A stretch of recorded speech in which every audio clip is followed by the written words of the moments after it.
Good evening and welcome everyone to tonight's webinar event. Before we begin, just a few reminders to anyone who is new to the SAB webinars. Right now, the audience, you are in a listen-only mode and you are muted. We do encourage you to ask your questions to our speakers tonight. You may do so by submitting them with the question feature. This is located on your control panel. We would like to thank CyPath Lung for sponsoring this webinar and for being 2026 SAB sponsors. At this time, I will hand it over to Dr. Sussman, who will be moderating tonight's session. Thank you for joining. Thank you, and good evening, everybody. Thanks for joining us for this program. And I'd especially like to thank the Society for Advanced Bronchoscopy for hosting this webinar.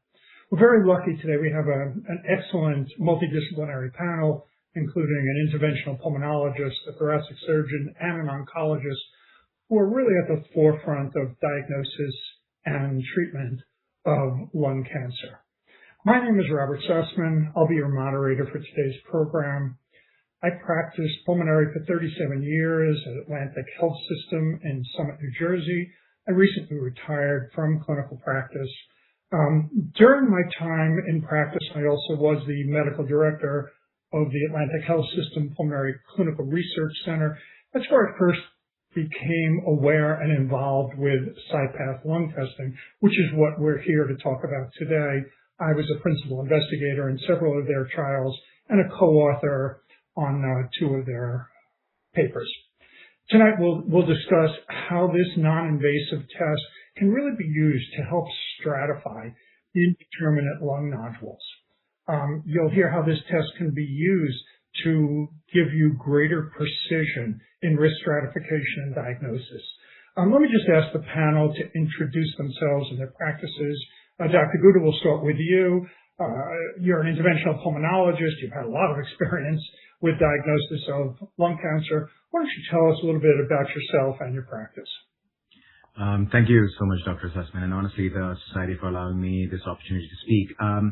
As my name is already popped up there, it's Dr. Gouda. I'm an interventional pulmonologist trained out of Leahy, and I currently practice in Texas. We have a broad reach of patients in the broader DFW area. We have at least 3 clinics at this point that are essentially dedicated towards lung cancer. We have a very large swath of patient population that are suffering from cancer and all the manifestations of late-stage disease and early-stage disease. And ultimately, our goal is to stage shift the community, which comes from early detection. Thank you. Dr. Batiste is a thoracic surgeon. As we know, in general, thoracic surgeons see patients after they've already been diagnosed. Dr. Batiste, I think, will tell us a little later on that there are exceptions to that when patients haven't been diagnosed. But why don't you start off by just telling us a little bit about yourself and your practice? Sure. I've been in practice for going on almost 29 years. I trained in San Antonio at Health Science Center back in the 90s. My practice is really about 50% cardiac and 50% thoracic, with a little bit more interest in thoracic as the years go by. But I work primarily in a community hospital in East Texas, Texarkana. So CyPath has been very welcome to me as a practitioner for another tool in the toolbox in regards to what to do with these nodules that are found serendipitously and in high-risk patients. And in the area that I live in, there's a dearth of pulmonologists. There's a dearth of everything. So the more information I can get with a patient with a lung nodule, the better and the happier I am with thinking about a management plan. Thank you. And last but not least, Dr. Gunagante, who is an oncologist. Again, typically seeing patients after the diagnosis has been made, although there are some exceptions.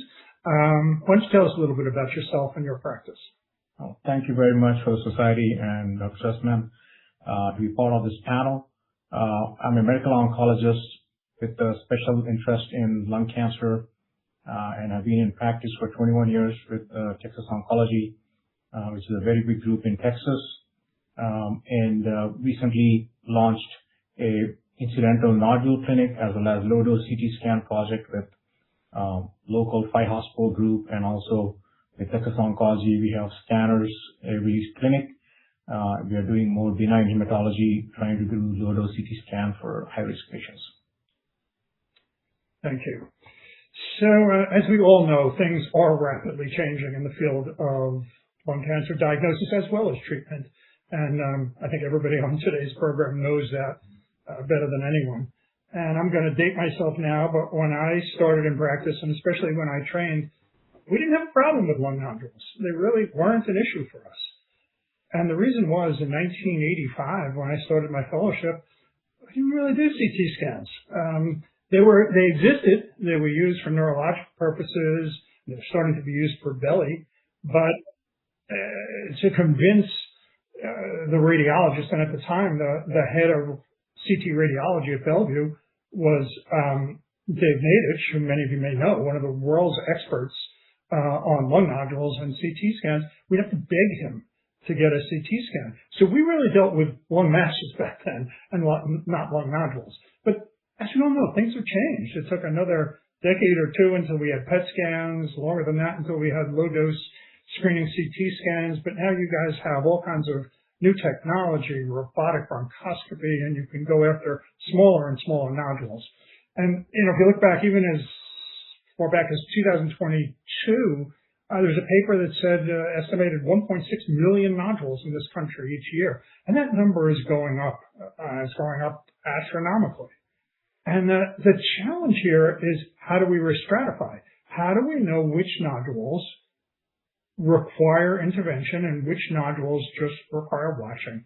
We know we have risk stratification tools. We also know that they're not very good. Mayo, Brock, many times we use physician gestalt, which is as good or better. And it's that uncertainty in risk stratification that really brings us here today. So we want to tell you a little bit more about CyPath Lung, again, a non-invasive test that can add greater precision and success in risk stratification and determining who we go after. So if you can put up the first slide, I just want to give you a little brief overview of CyPath. Again, I've mentioned before, it's a non-invasive test. It uses flow cytometry along with a computer AI-generated machine learning algorithm. It looks at three things from the sputum sample, and it is not cytology. It is a common misconception that flow cytometry and cytology are the same. They're very different.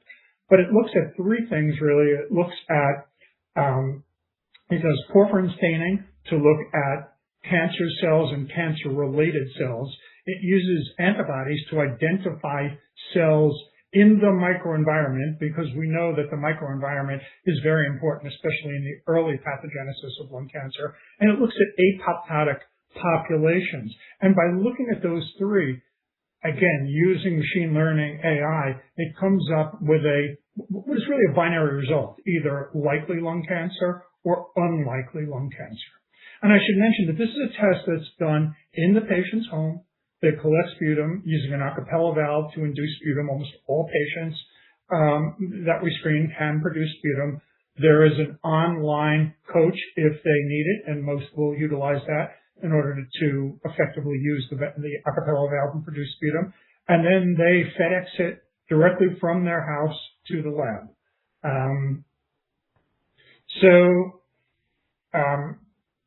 Early detection is really important. But let me ask Dr. Gunagante to discuss advances in treatment. Great.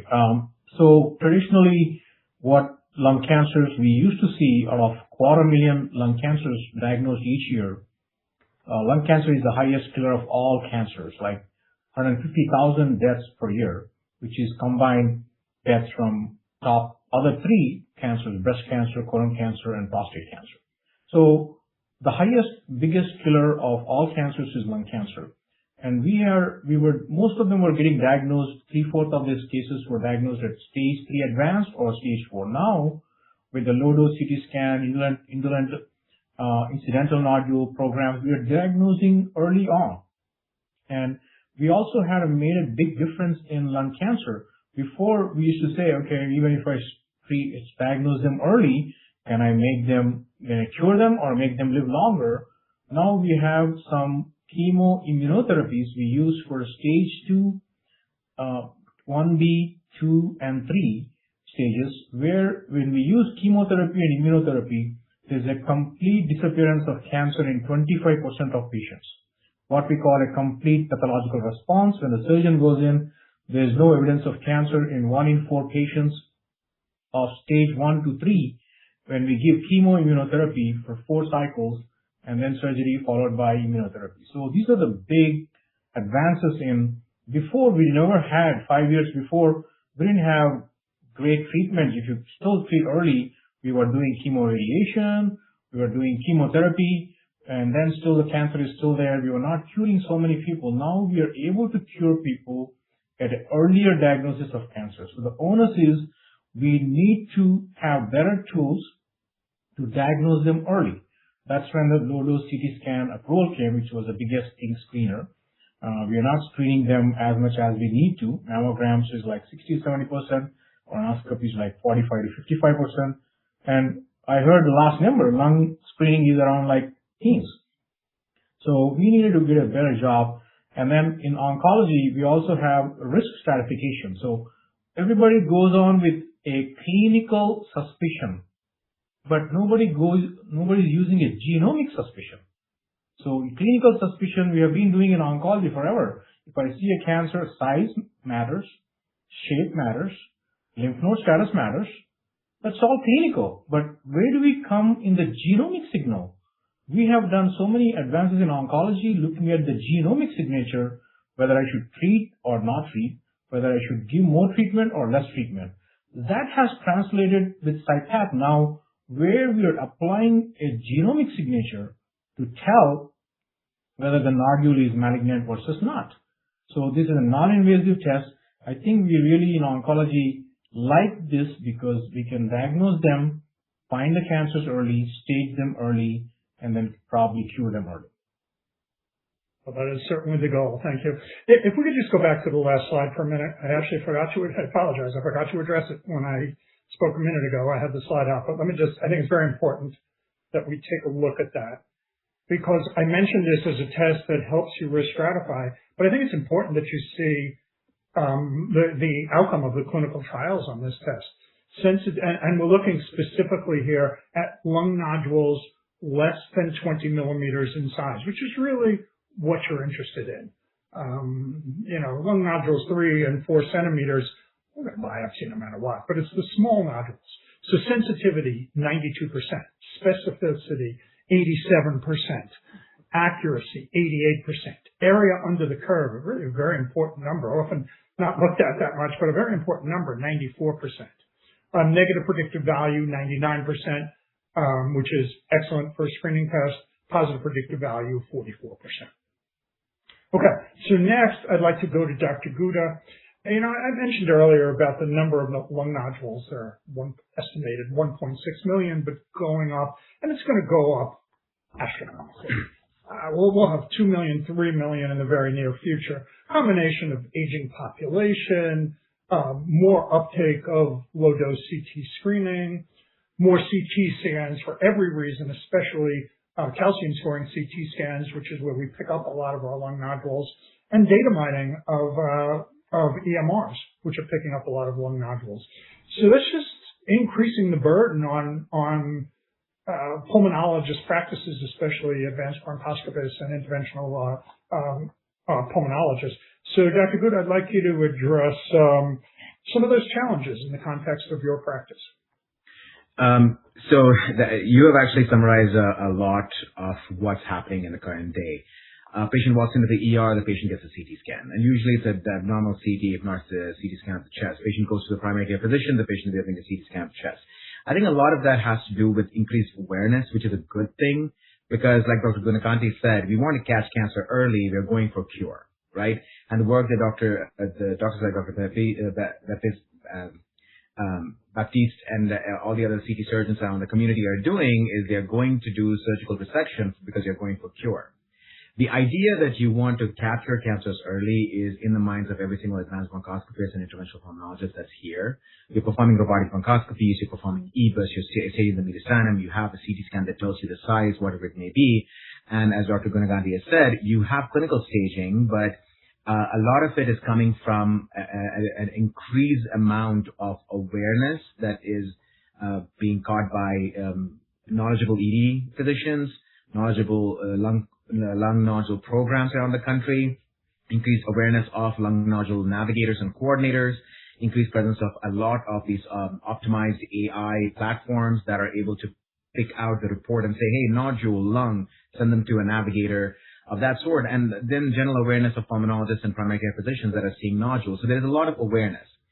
And we look at all of this in a couple of different ways. We look at them as and every single program is different. Our program is very much dependent on oncologists, and a lot of the patients that do come to us come from an oncologist. So the clinical gestalt that you're talking about has already been addressed by the oncologist. So the pre-risk stratification of this, the probability of this nodule that's coming to my clinic of this being malignant is much higher, either because they have already had a solid organ tumor before, or they are at risk for developing lung cancer. So you're seeing in our program, we see a larger population of patients that are coming in with a higher pre-risk probability.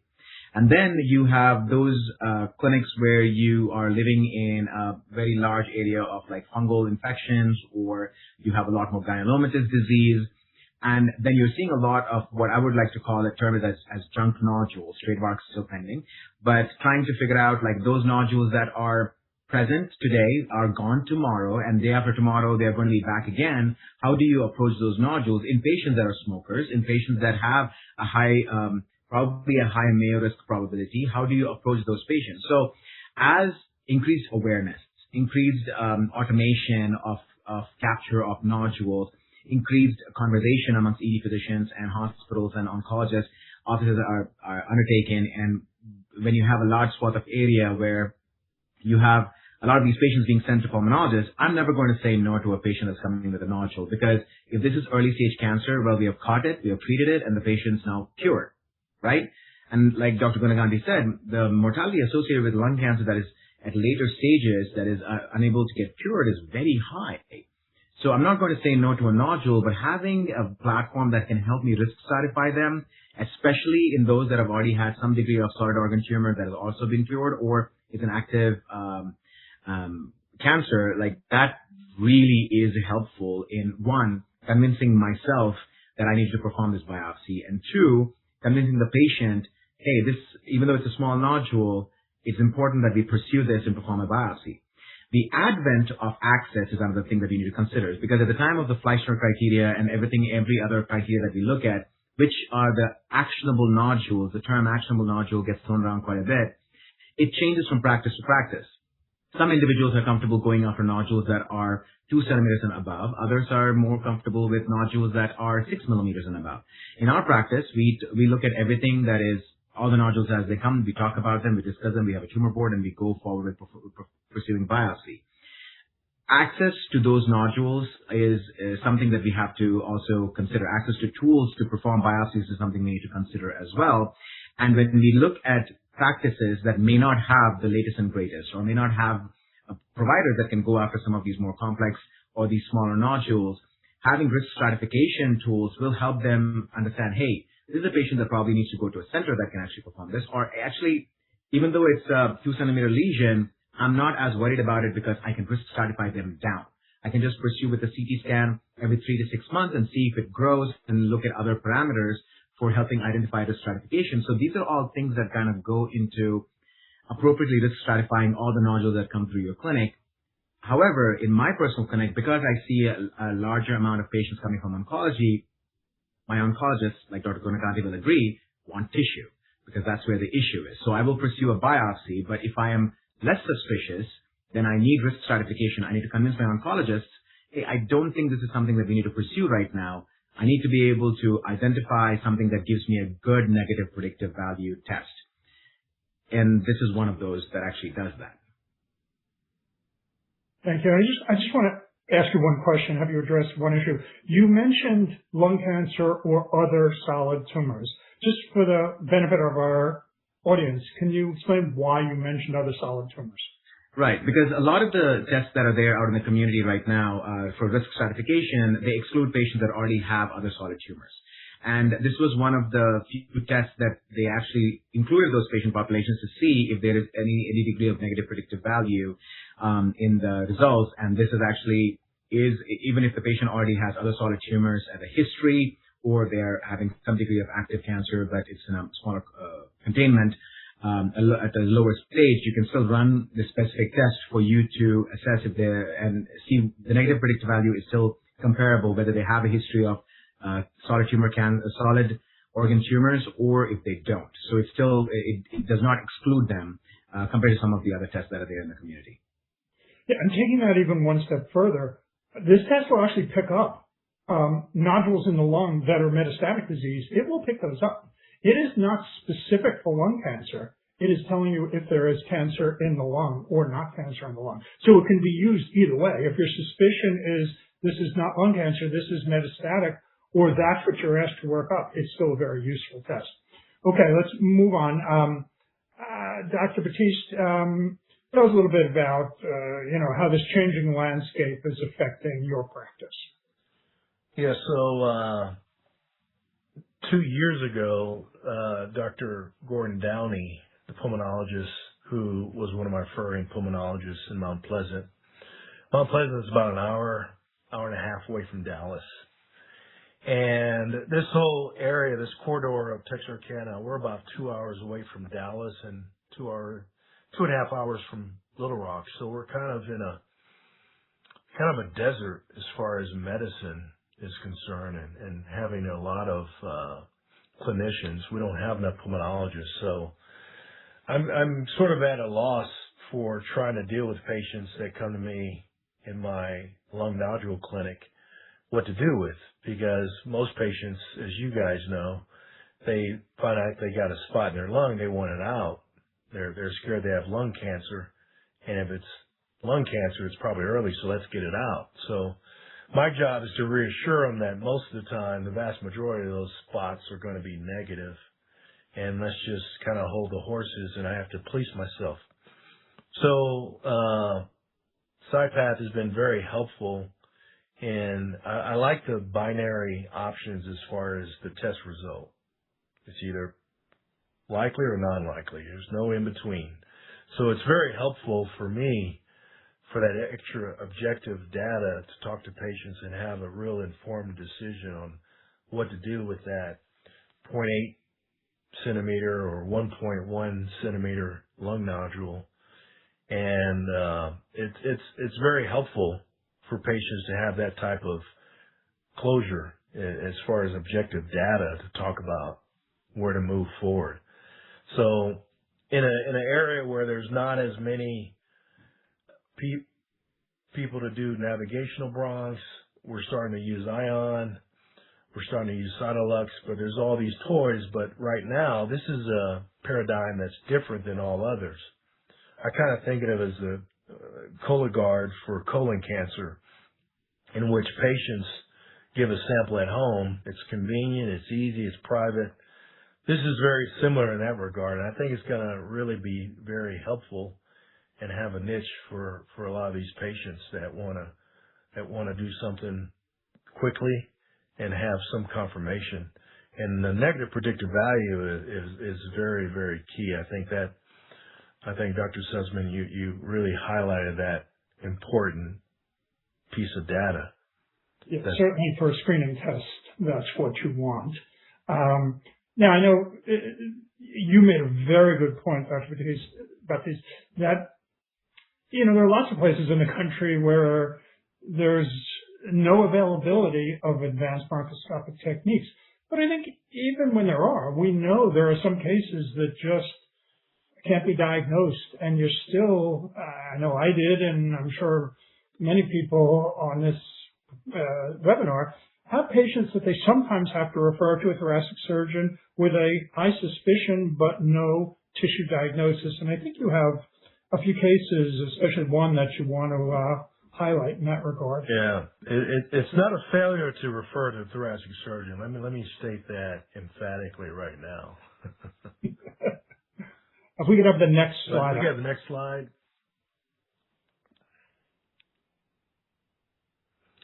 So this particular patient, it's a very good patient, 80-year-old lady who quit smoking in 1999. She had COVID during 2021, had a previous stroke, hypertension. Overall, she's good performance status, has symptoms of cough, asthma, shortness of breath.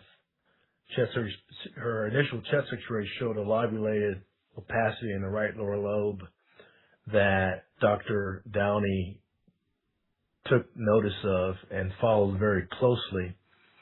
And she had a number of tests, low-dose CT scan in 1023. She had a PET scan, which showed a SUV of 2.5.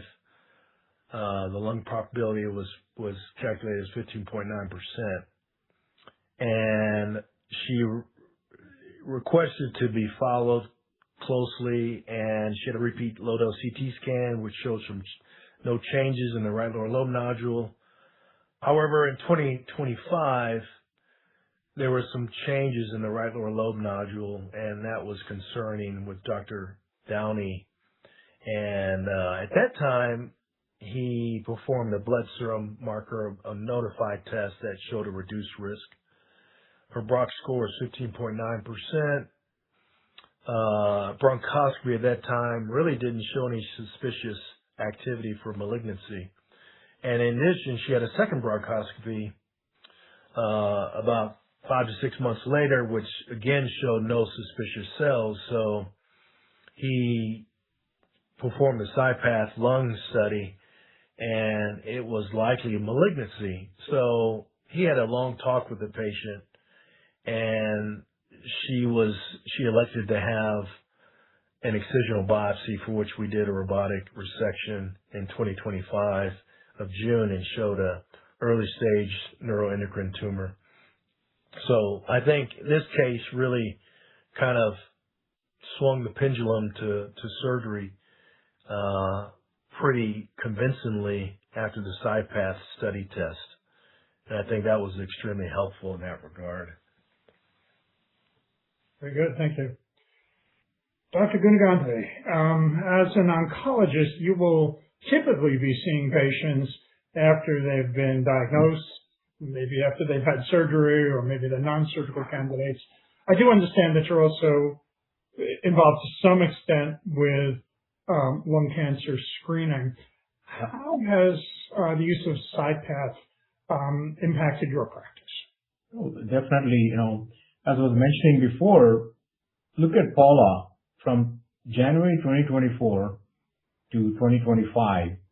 How much anxiety we as clinicians, are we 100% sure it's not cancer? We are not. We tell the patient, well, does not look like cancer, smell like cancer, walk like cancer, but still we want to do a scan in 3 months or 6 months, gut feel. We go with the gut feeling, like a clinical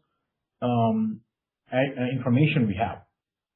But since CyPath came on, that anxiety has much reduced in a lot of my small nodule patients. And I also use it for my oncology patients, where we do scans every 3 months to make sure the cancers are not coming back, which Dr. Gouda has alluded before with other cancers. When we screen them, we are finding more of these nodules. So when we see a 6 millimeter to 1.2 centimeter mass, which had a diagnosis of lung cancer, breast cancer, kidney cancer, 2 years ago, we are in the gray zone whether is this the same cancer or is it a new one. In that, it has helped a lot. And also in the screening, I remove that anxiety. The patients are not at anxiety. Okay, doc told me there's a nodule. The navigator called me saying that it could be cancer, it could be benign, it could be nothing. So with this test, it has decreased a lot of anxiety in a lot of my patients, even though we are not going to subject you for biopsies, bronchoscopies. At least let me do this test and reassure you. I want to make sure it's negative. Most of the time, the negative predictive is so high, and it helps me okay, I can reduce the anxiety, saying that, okay, it's not that suspicious, both clinically and genomically. And I can tell you that we can safely sleep at night. So that has helped. And the second thing is when these patients like Paula come with a 1A stage, the first thing they ask is, did we catch it early? Even the oncologist, what is my prognosis? Then I say, okay, you have a diagnosis, we need to do staging and the treatment options, and the step 4 is, how does this play a role with your life? At that time, they feel happy that we caught it early, and that's what resonates everything. All their family, friends are saying, did you catch it early? Check with your oncologist. So all these things reduce their anxiety, give us answers quicker, and as Dr. Baptiste said, maybe we should, like in Japan, the incidence of colon cancer, gastric cancer is so high, it's like a drive-through scopes. It's more invasive. Here, it's just a sputum test. Hopefully, we can use it like Cologuard in future at some point. Yeah. Thank you. Dr. Gouda, obviously you've had the most experience with CyPath of any of us. Why don't you tell us a little bit about that and how it's made a difference? And I think you want to show a case study as well. Yeah, so I think the one thing that I do want to mention is either you have a clinic and a practice that is for performing biopsies of nodules that are small or challenging, or you have a clinic that is relatively more avoidant of those. I mean, there's something in between. Our practice, like I said, we have a very large practice of patients that are coming in at a higher risk. So when we risk stratify patients, we are careful about which ones we select. A lot of times, there's limitations to CyPath. The sputum production has to be good and all of that stuff. And some patients are unable to tolerate it, even though we want to get them the right testing. So we have, but the thing is, in our community, because we have a lot of tobacco use in Texas, as we know, there's a lot of ground glass nodules that we get called in for. And ground glass nodules is one of those bastions of pulmonary lung disease or lung malignancy where you want to be accurate when you're performing biopsies for these. And with the advent of the older methodology of forceps or a needle, you're not going to be getting enough tissue to be able to make a reasonable diagnosis. And usually it's like atypical cells, and atypical cells are quality not sufficient, as oncologists are very familiar with. So now with the advent of cryobiopsies with robotics, and we are able to do more tissue, get more sampling. However, there's a risk associated with it. There's a risk of pneumothorax, there's a risk of bleeding. So when we consider patients that have got ground glass nodules to take for this, it's very amorphous. The tissue is very light. There's nothing solid for you to stab into, and nothing holding it together. You have to take the right patients for this. You can take a patient that has got really significant lung cancer history or in the family and a high risk of smoking for ground glass nodules, and the next thing you know is all you're doing is you're getting this alveolar tissue. But in this one situation, we had this patient who had this ground glass nodules. We can pull up the slide. We changed her name for the sake of anonymity, but this patient, Helen, she had this ground glass, maybe part solid, hard to tell, that had been kind of, she had a former smoker. She quit about 5 years ago, but she had a significant smoking history. She had quite a bit of anxiety associated with this nodule. Her brother died of lung cancer. Her father and mother both died of lung cancer. They were coal miners. She was a smoker. So there was quite a bit of anxiety associated with this.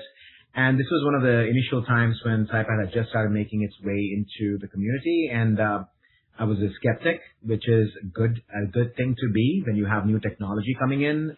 As a skeptic, I subjected the test to the patient. Not the patient to the test, but the test to the patient. And it came back as a high probability of malignancy. It's negative but I was more interested in the negative predictive value. And we went ahead and discussed that with the patient. She was obviously anxious about it.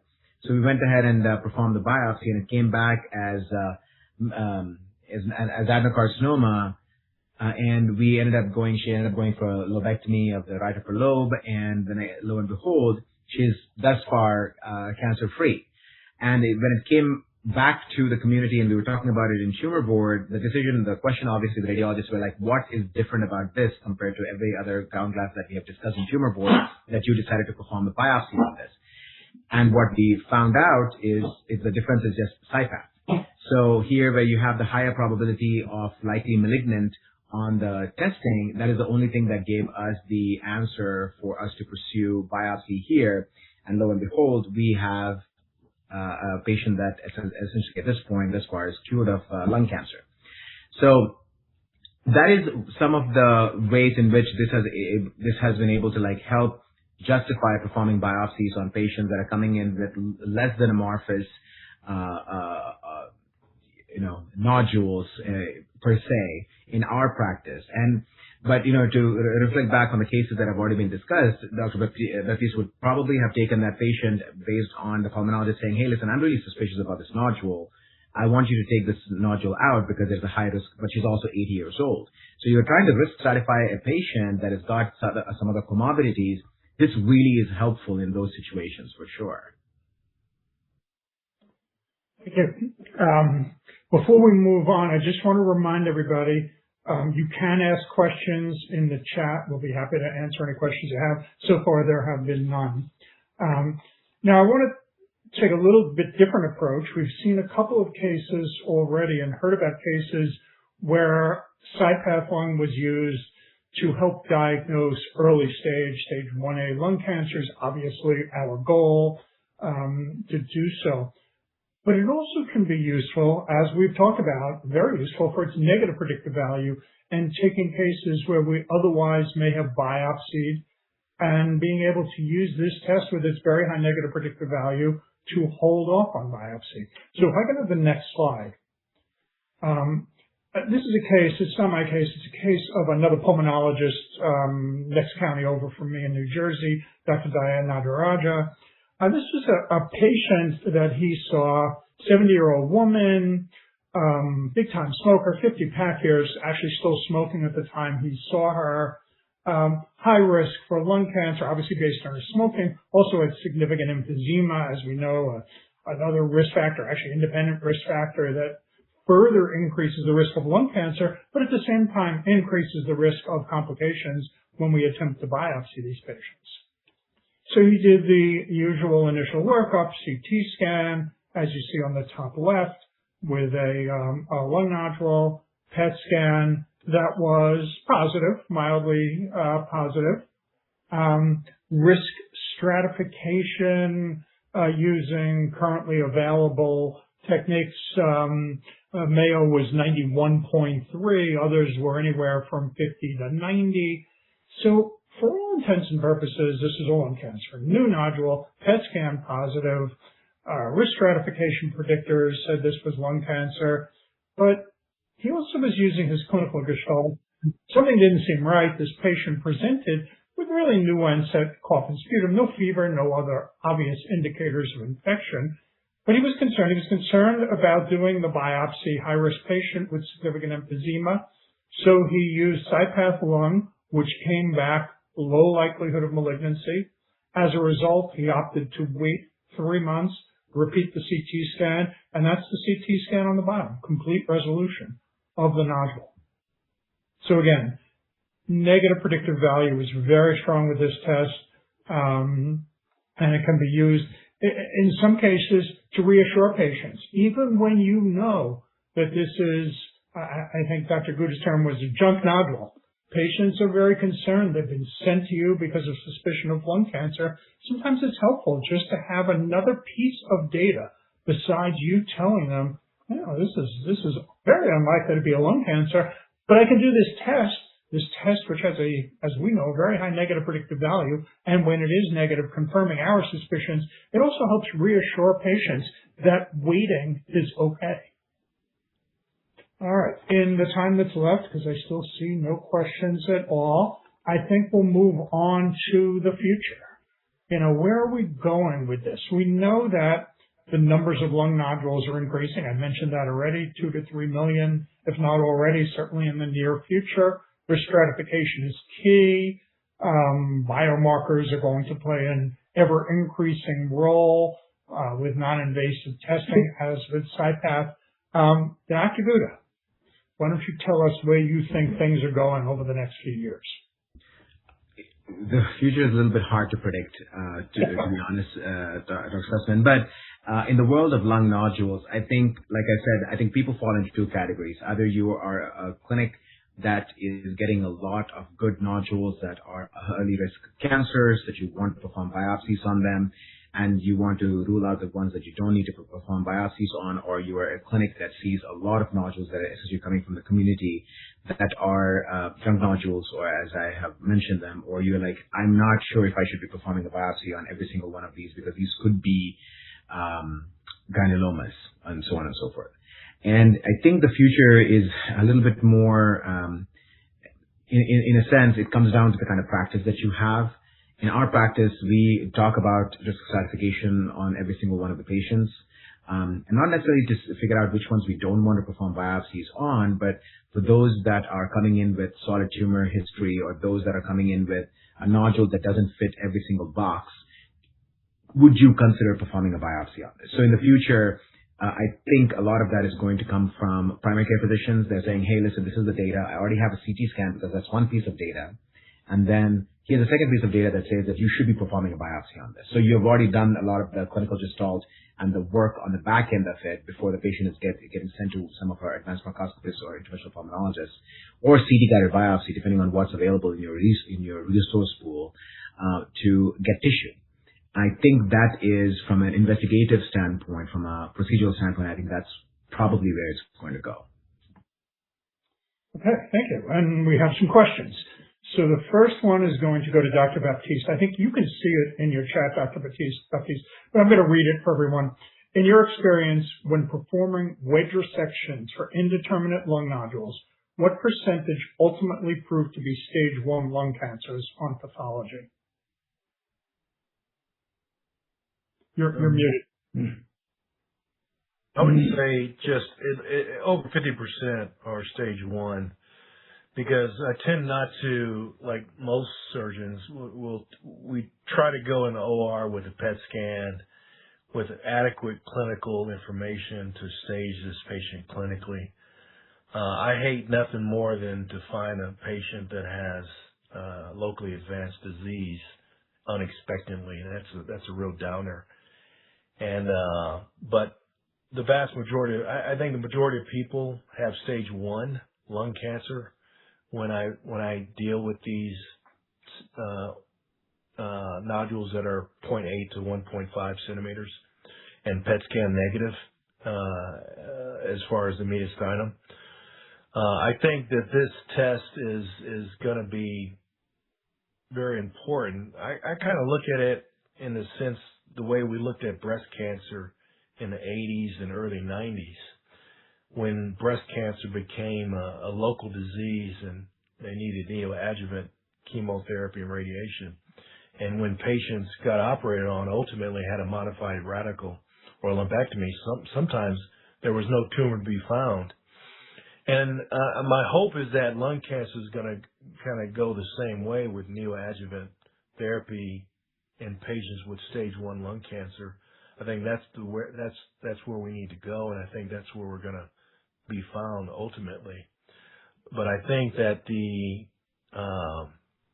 that this test is going to be very helpful when it's negative, and it really prevents us from doing biopsies that aren't necessary.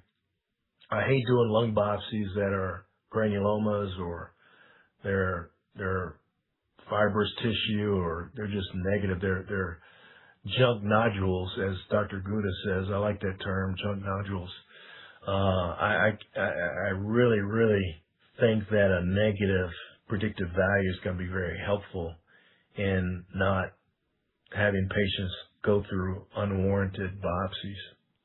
So, yeah, I think that's an excellent point. It's not just that our goal is to pick up these lung cancers early in stage 1A, but also to avoid unnecessary biopsies or, in some cases, resections on those that are not malignancy. And again, that's where the negative predictive value comes in. Now, we have another question that's very appropriate for our multidisciplinary panel, and I think I'm going to open the question to all three of you one at a time. How has multidisciplinary collaboration changed the way lung nodules are managed? And where are the biggest gaps still occurring? Dr. Gouda, we'll open with you. This is something that we talk about all the time. We are in the current phase of medicine where every single specialty has something to offer for almost every single disease. I say this as a broad statement, and it's a little bit of a generalized statement, and there's always some specialists that are like, nope, we manage all of this by ourselves, which is true. But when it comes to lung nodules, it's in a very unique position. Because like Dr. Gunagati was saying, you can have early stage diseases that you can actually just give chemoimmunotherapy, and then 25% of them are cured, right? So then the purpose of the thoracic surgeon there is a little bit more diminished in 1 out of 4 patients. At the end of the day, you still need tissue. So it comes down to the first thing is the story of the patient. What are the risk factors that the patient is coming in? Is that story being disseminated evenly between all the providers, all the specialists? And that's why you talk about it in a tumor board, in a lung nodule conference, however you want to design it, or over email in a multidisciplinary clinic. And then once you have that information, then you decide cumulatively, hey, do we want to risk stratify this patient first and then perform a biopsy or a tissue? Or do we want to go straight for surgical resection based on all the risk factors that you have thus far? Because, your PET scan is as revealing as it can be. Now, we also know that PET scans can have occult malignancies in the mediastinum and everything, anywhere between 6 to 21%, depending on your institution. And there's good papers to actually talk about that. So mediastinal staging is again important. But the question is talking about how multidisciplinary collaboration has changed the way how we manage pulmonary nodules. It has opened up the conversation and has given importance to those nodules that need intervention sooner rather than just sitting. When I was in fellowship, we had a patient who was a 43-year-old gentleman. He came in with a nodule that was 3 centimeters. Things got delayed because there was poor follow-up. Eventually, unfortunately, by the time he actually got the tissue diagnosis, it was 6.5 months later, and now he was stage 4. So that is the patient that you want to avoid. That is the scenario you want to avoid, which is where multidisciplinary comes into play. Dr. Gunagante, where do you see the gaps in these multidisciplinary? So coming to the multidisciplinary collaborations, we have in oncology proved at every step of lung cancer journey, from diagnosis, pre-diagnosis, to surgery, and to do next-gen sequencing genetic studies. And then consistently we have proved that survival is better with MDT than non-MDT patients. The risk of recurrence is less when compared to multidisciplinary collaboration, team collaboration. So we have proved many times in many studies that using multidisciplinary collaboration decreases the risk of recurrence compared to a non-multidisciplinary team engagement, and improves survival when compared to if you don't do it. So we have proved it all. So definitely in nodule management, multidisciplinary collaboration is going to be a big one, because we can't just say, let's do this or that, but we just opened 5 emergency rooms, incidental nodule project, and we have an AI tool. We found 750 nodules in 1 month. We shut down the software because there's too many nodules we can take care of. We can't take care of that many. So we increased the filter from 6 millimeter to 8 millimeters. And that's when we don't have not too many navigators to navigate. So it's like, and then the second thing is, how many healthcare systems have multidisciplinary collaboration teams in the United States? Not many. If you look at the workforce shortage in South Texas, not just San Antonio where I'm from, South Texas, there's only 2 thoracic oncology surgeons who only do thoracic oncology work in the community, and only 2 at the academics. This is for whole South Texas. Right? And then to get a pulmonary consultation for a nodule from primary care physician, it's not easy. So we need to use a test like CyPath to churn out these nodules. Even we have 5 pulmonaries, we go on round robin to get them all these nodules we find in the emergency room incidental nodule program, because we cannot get them to see, because most of the pulmonaries, their bread and butter is ICUs, right? They spend less time in the clinic. 1 week out of a month they spend in the clinic. How many nodules can you see? How many COPDs can you see? So, and I witnessed myself, I went to OR and saw the ION and EBUS procedure. It's like 15 people got involved for 2 hours. That's a lot of people. And then my pulmonary friend is like, why, I don't know, I could have seen more patients, in the clinic than doing this procedure. Look at this test, like this is a non-invasive. So going back to the future, we had a screening test for breast cancer. We had a screening test for colon cancer. We had a screening test for prostate cancer, 4 big cancers. Lung cancer, we barely got the low-dose CT scan. Why were they worried about approving? Well, we find these nodules, we keep poking them. Now we don't need to do biopsy of them. We can use the CyPath test to tell us whether we should do an invasive procedure. That was the most feared thing in the lung cancer screening trials. We're going to put needles on all these nodules. You go chest x-ray every 3 months, chest x-ray once a year, just, sputum testing, all these. But now we have a non-invasive test to delineate patients who really need to be taken to EBUS ions versus not. Thank you.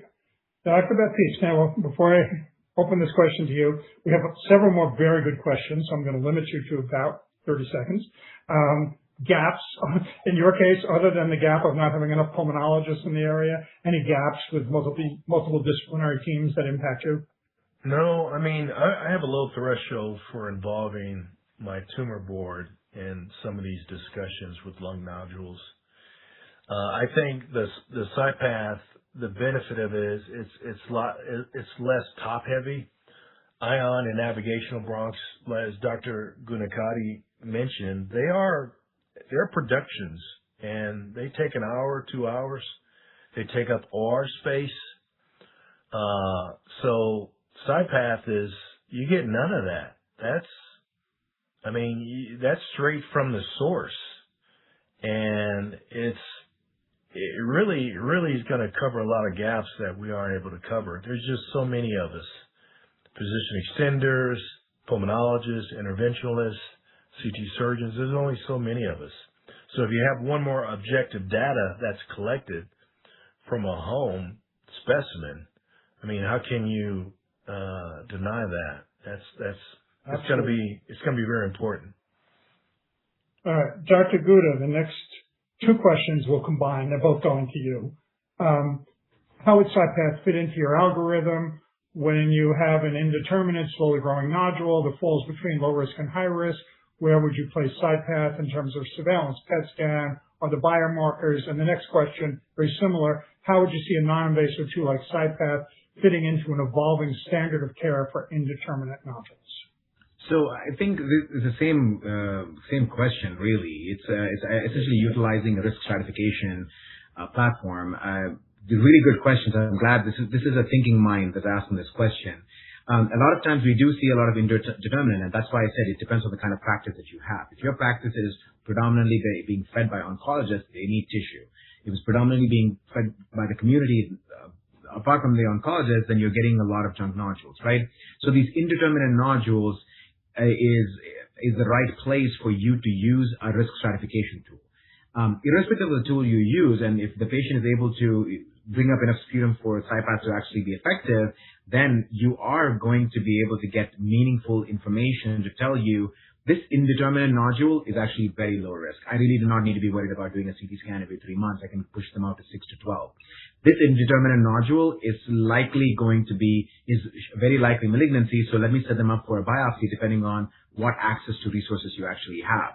When it comes to this, when the question is about evolving standard of care for indeterminate nodules, the challenge is not just about the nodules per se as an evolving thing. The nodules have always been there. Our understanding of them has changed, and our practice patterns have changed. And to make a more complex answer simple, it comes down to what resources that you have that you can actually evolve along with it.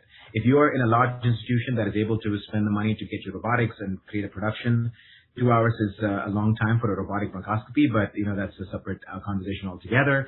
But you're able to get access to those advanced techniques to be able to perform biopsies, get cryoprobe, whatever it may need to be, then go for it.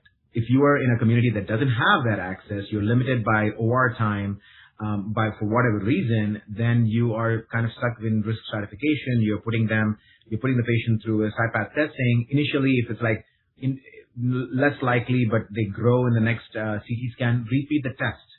Repeat the test, because you may be seeing something now on the sputum test that you didn't catch before. So if the question is how many times you repeat it, well, you could repeat it with every imaging study that you get if it's low likelihood, but there's still growth on the CT scan. At the end of the day, there is no study that is actually telling you that one risk stratification tool is better than the other and that can compete with clinical gestalt. If you're suspicious, repeat the test and maybe perform the biopsy. Thank you. All right, next question. And in the interest of time, we're going to give short answers. What percentage of nodules do you end up doing CyPath lung on? And does the specialty, in other words, interventional pulmonology versus surgery versus oncology, impact that? Dr. Gouda, what percentage of do you do CyPath lung on? Currently, we do about 30% of our patients get CyPath testing. Like I said, just because our clinic is very much, we are going to be performing a biopsy on a lot of these nodules coming through. And our diagnostic rate is very high. It's over 90% for the biopsies that we conduct. And in larger nodules, over 95. And we diagnose malignancy at an alarmingly high rate. It's over 70% of what we biopsy, we get that back. Our diagnostic is malignancy. So we perform, CyPath is about 30% or so, in our practice is what we used it for. Okay. Dr. Gunakant, what percentage of your patients do you do CyPath on? Also there's obviously we're talking more about the ones you see. Yeah, definitely. I think most of the time when I see a nodule with a previous history of cancer or 1 or 2 years ago, or any time, like I see a nodule, patient is in remission or done with the adjuvant treatment, and I see a new nodule, I go for CyPath. And then there was a question about what are the benefits of CyPath in patients patients in survivorship. Very good question. I see patients 2 years out, 4 years out, 5 years out. Now we have this survivorship. You beat the cancer. We're going to do a scans. Or we found a 8.2 millimeter or 9 millimeter nodule. I'm going to tell the patient, okay, what is this, doc? And the radiologist says it could be malignancy, it could be inflammation, or it could be benign. I love that statement by radiologist, CYA. So, how do I answer the patient? Okay, what is this? Oh, no, don't worry, we'll do another scan in 6 months. No, I do the CyPath to reassure them because of the negative predictive value. So I'm not very much concerned. It depends on the cuts you do on the CT scan. Let's do this test. We don't need to do biopsy. I want to watch it. So that decreases the anxiety of the survivor who has beaten the cancer and then now not worried about this new found 3 nodules in the upper lung, or lower lung, 1 nodule in upper lung. Dr. Baptiste, since they specifically asked about you, I suspect most of your patients have already been diagnosed and you're not doing a lot of CyPath, but what percentage of your patients? Yeah, right. So I had 3 cases that were presented to me from Dr. Downey that were CyPath positive in the past. So I can really only attest to what I'll do in the future, and it's probably about 25% since I do run my own lung nodule clinic. Okay. So I would say 25%. Okay. I'll tackle the last one. How does this impact overall cost of care for patients and practices? There's actually a very good article on this. Unfortunately, I don't have the reference for you, but we can get it. I think this program is going to be put on your website, so we'll find a way to get you that information. But the study looking at cost of care shows that CyPath decreases cost of care, obviously by avoiding procedures in those patients that have, what's been referred to as junk nodules. I think we have 1 minute to go. I will just give Dr. Baptiste, he didn't get to answer the question about the future. You've got 1 minute to tell us what the future is in terms of thoracic surgery. Anything different than now, or just earlier diagnosis and earlier treatment? You're muted. You're muted. I'm sorry. We're seeing data now with early lung cancer surgery that less is better, less resection is better, or certainly equal in a lot of regards for 1A and 1B lung cancer. So I'm thinking a lot of similarities with breast cancer and lung cancer. So that's all good. It's all good.